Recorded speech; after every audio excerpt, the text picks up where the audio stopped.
Well, it's going to be a very long and potentially silent trip back to North London for Ange Postecoglou and company after they took a real beating, Stevie, at the hands of Newcastle. Newcastle, of course, at home, and everybody there in the home crowd definitely pleased with that 4-0 result. Maybe a little bit surprised that it seemed to be as dominant, because we talk about the issues that Newcastle have had all season. You still look at their 11 and the squad, and there are some names that are still missing. So are you a little bit surprised as to how dominant the result ended up being, or how did Newcastle get it so right?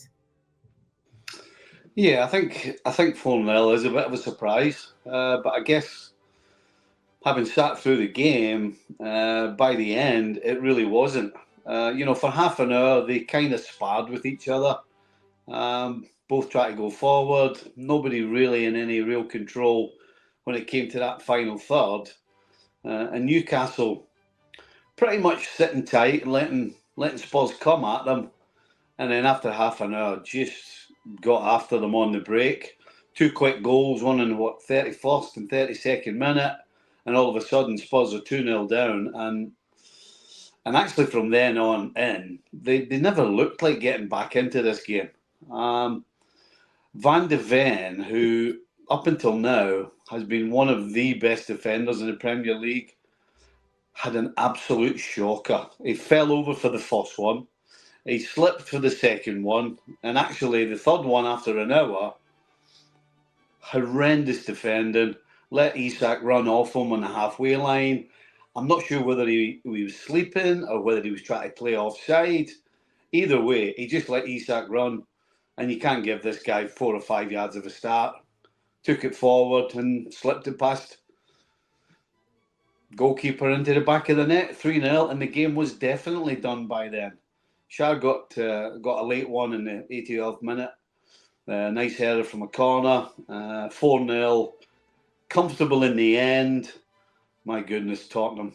Absolutely all over the place today.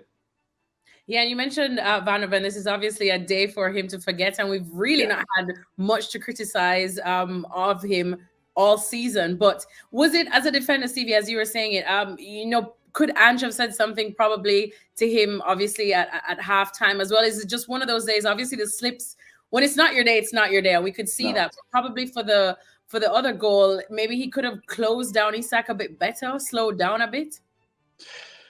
Yeah, I think considering what he's given us for the season so far, I think we can let him off with one horrendous game. No, it is a really bad game. Let's be honest. It's not just wasn't that good today. He was absolutely awful. But he's got money in the bank. He's been one of Ange's best players all season, quite frankly. So yeah, it's one of those days. He just got everything wrong. He made bad decisions. His starting position was off. Wasn't thinking quickly enough. He basically couldn't do anything right. Whatever he tried to do, he got it wrong. But I'd have to say though, as much as we're criticising him, the whole Tottenham side, to be quite honest, were just weren't at the races. Maddison got substituted off again. I mean, Heung-min Son came off. At 3-0, I think that's probably more of a message that Ange is sending to Heung-min Son, because he kept coming off from that centre forward position, and I don't think Ange is wanting him to do that. I think Ange Postecoglou wants him to stay high and try and push back the defenders.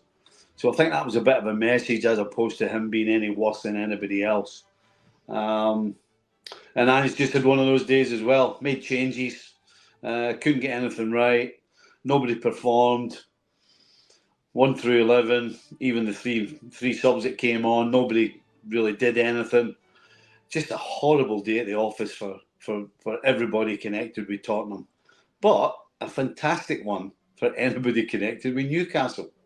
I was going to say, definitely fantastic one for Newcastle, and yet another fantastic day for a certain man, Alex Isak. What an absolute player he has turned out to be at Newcastle. 16 goals so far for this season. Has he turned into at least in the top 2 of their most important players?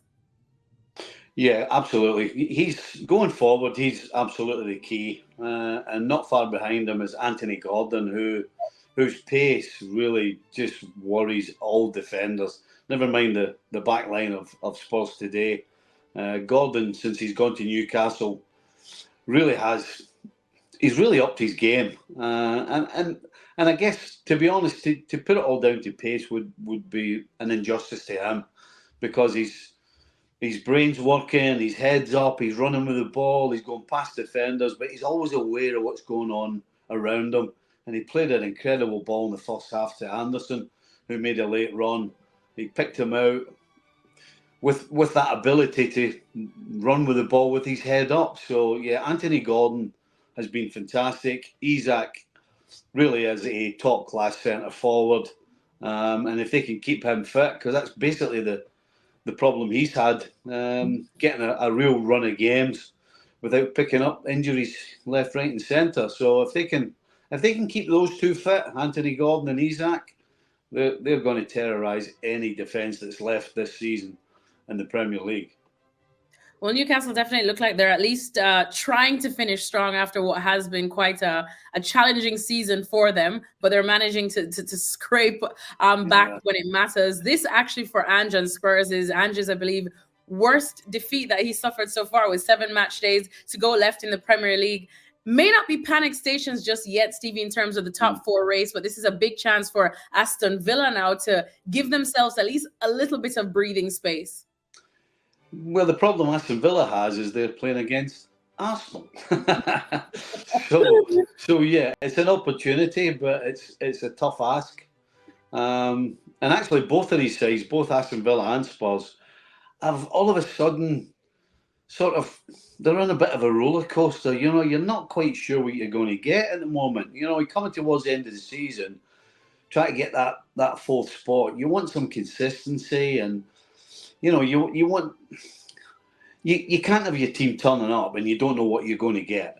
That's certainly not the sort of form that you're looking to bring when you want to be in the top 4. I think both of them are fortunate that Newcastle are too far behind. I think it's 10 or 8 points. I'm not quite sure which one, but I think Newcastle are just too far behind now with not enough games remaining to probably catch any of the two of them. So it's kind of I was going to say it's a dogfight, but it's not really a fight. They're both kind of limping in and around that 4th and 5th spot. So it's still up in the air who's going to get it, whether it's Villa or Spurs.